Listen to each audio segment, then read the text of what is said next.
അച്ഛൻ എന്നത് ഒരു കുടുംബത്തിന്റെ പ്രതീകമാണ്. തന്റെ ഭാര്യയും മക്കളെയും സംരക്ഷിക്കേണ്ടവൻ, കുടുംബത്തിനൊരു പ്രശ്നം ഉണ്ടാകുമ്പോൾ മുന്നിൽ നിൽക്കേണ്ടവൻ, അങ്ങനെ ബാധ്യതകൾ ഏറെയുള്ള മനുഷ്യൻ. ജോർജ് കുട്ടി ഒരച്ഛനാണ്, 2 പെൺമക്കളുള്ള ഒരു അച്ഛൻ. അതിനാൽ അയാൾക്ക് ബാധ്യതകൾ ഏറെയാണ്. കുടുംബത്തോട് ഇണങ്ങിയും പിണങ്ങിയും സന്തോഷകരമായി കുടുംബത്തെ മുന്നോട്ട് കൊണ്ടുപോകാൻ ആഗ്രഹിക്കുന്ന ഒരാൾ. ഷൺമുഖവും അങ്ങനെ തന്നെയാണ്. കുടുംബമാണ് അയാൾക്ക് ഏറ്റവും പ്രിയപ്പെട്ടത്. അവരോടൊപ്പമുള്ള നിമിഷങ്ങളാണ് അയാളുടെ ജീവിതം മനോഹരമാക്കുന്നത്.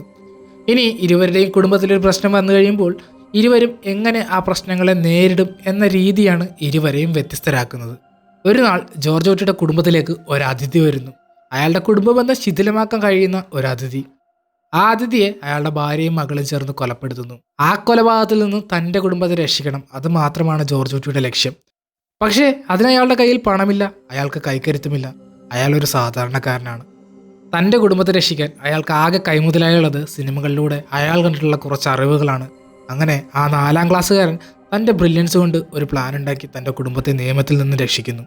ഒരുപക്ഷെ അയാളുടെ മകൾക്ക് ഈ പ്രശ്നത്തിൻ്റെ പേരിൽ എന്തെങ്കിലും സംഭവിച്ചിരുന്നെങ്കിൽ പോലും അയാൾ മുണ്ടുമടക്കി കുത്തി ആരെയും ഇടിക്കാൻ പോയില്ലായിരുന്നു. പകരം മറ്റൊരു വഴിയിലൂടെ തൻ്റെ ബുദ്ധി ഉപയോഗിച്ച് ഒരു തെളിവും അവശേഷിപ്പിക്കാതെ തൻ്റെ പ്രതികാരം അയാൾ നടപ്പിലാക്കിയാണ്.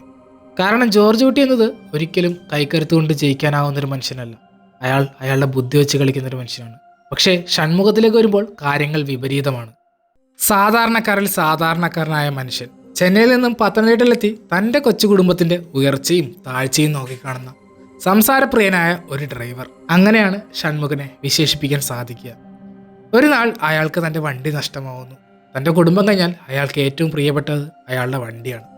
തൻ്റേതല്ലാത്ത കാരണത്താൽ പോലീസുകാർ പിടിച്ചു വെക്കുന്ന വണ്ടി തിരിച്ചു പിടിക്കാൻ നടക്കുന്ന നിസ്സഹായനായ ഷൺമുഖൻ ഒടുവിൽ വണ്ടി തിരികെ ലഭിക്കുന്നു. പക്ഷേ പോലീസുകാർക്ക് ഒരു ഡെഡ് ബോഡി മറവ് ചെയ്യാൻ അയാൾക്ക് കൂട്ടുനിൽക്കേണ്ടി വരുന്നു. കുറെ വൈകിയാണ് അയാൾ തിരിച്ചറിയുന്നത് ആ ഡെഡ് ബോഡി തൻ്റെ മകൻ്റേതാണെന്നും അവനെ പോലീസുകാർ കൊന്നതാണെന്നും. അവിടെ നിന്ന് അങ്ങോട്ട് ഷൺമുഖൻ ഒരൊറ്റയാനായി മാറുന്നു. അയാൾക്ക് ആകെ ചെയ്യാൻ കഴിയുമായിരുന്നത് തൻ്റെ മകനെ കൊന്നവരെ ഇല്ലാതാക്കുക എന്നതാണ്. അതിനയാൾക്ക് നിയമം കൂട്ടുനിൽക്കുമായിരുന്നില്ല. ആകെ അയാൾക്ക് കൂടെ ഉണ്ടായിരുന്നത് കൈക്കരുത്ത് മാത്രമാണ്.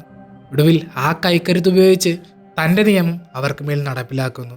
ഒടുവിൽ പ്രതികാരം അവസാനിപ്പിച്ച് അയാൾ നിയമത്തിന് മുന്നിൽ കീഴടങ്ങുന്നു. ഷൺമുഖം കൈക്കരുത്ത് കൊണ്ടാണ് കളിക്കുന്നതെങ്കിൽ ജോർജ് കുട്ടി ബുദ്ധിയാണ് ഉപയോഗിക്കുന്നത്. ഷൺമുഖം തൻ്റെ മകൻ്റെ മരണത്തിന് പ്രതികാരം ചെയ്തപ്പോൾ ജോർജ് കുട്ടി തൻ്റെ കുടുംബത്തിനെ രക്ഷിക്കാനായി ഏതറ്റം വരെയും പോകാൻ നോക്കി. ഇവിടെ ആരാണ് നല്ലത് ആരാണ് മോശമെന്ന് പറയാൻ സാധിക്കില്ല. പക്ഷേ ഷൺമുഖത്തെ വെച്ച് നോക്കുമ്പോൾ ജോർജ് കുട്ടി ഒരുപാട് മുകളിലാണ്. അയാൾ ഇലയ്ക്കും മുള്ളിലും കേടില്ലാതെ തൻ്റെ പ്രശ്നങ്ങളെ പരിഹരിച്ചു. പക്ഷേ ഷൺമുഖത്തിന് അത് സാധിച്ചില്ല. ഇനിയും ഇവരുടെ കുടുംബത്തിൽ ഇതുപോലുള്ള പ്രശ്നങ്ങൾ വന്നാൽ ജോർജ് കുട്ടി ഉറപ്പായും തൻ്റെ ബുദ്ധി ഉപയോഗിച്ച് അതിനെല്ലാം നേരിടും. പക്ഷേ ഷൺമുഖത്തിന് അപ്പോഴും കൈക്കരുത്ത് മാത്രമായിരിക്കും കൂടെ ഉണ്ടാവുക. ചുരുക്കി പറഞ്ഞാൽ നമ്മളൊക്കെ പണ്ട് കേട്ടുള്ളൊരു പഴഞ്ചൊല്ലാണ്, കക്കാനും അറിയാം നിൽക്കാനും അറിയാം. കക്കാനും നിൽക്കാനും അറിയാവുന്നത് ജോർജ് കുട്ടിക്കാണെങ്കിൽ കക്കാൻ മാത്രം അറിയാവുന്നത് ഷൺമുഖത്തിനാണ്.